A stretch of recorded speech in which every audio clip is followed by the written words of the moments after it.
Brain जिमचा पाचवा फायदा सगळ्यात महत्त्वाचं म्हणजे मुलांच्या क्रिटिकल थिंकिंगमध्ये खूप चांगली इम्प्रूव्हमेंट होते.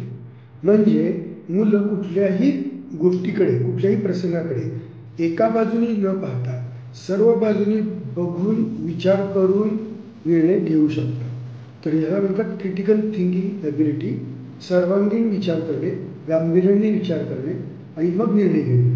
तर ही प्रक्रिया खूप चांगल्या पद्धतीनं इम्प्रूव्ह होते.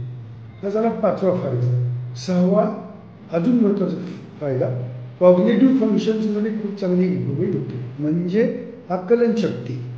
उदाहरणार्थ अर्धा तास लेक्चर चालू आहे शिक्षकांचं, त्यामध्ये जास्तीत जास्त लक्ष ठेवण्यासाठी आकलन शक्ती समोरून जे शिकवलं आहे ते योग्य पद्धतीनं आकलन होऊन मेमरीपर्यंत पोचवणे ही गोष्ट खूप चांगल्या पद्धतीने इम्प्रूव्ह होते. यात म्हणतात इम्प्रूव्ह कॉग्निटिव्ह फंक्शन्स ॲबिलिटी.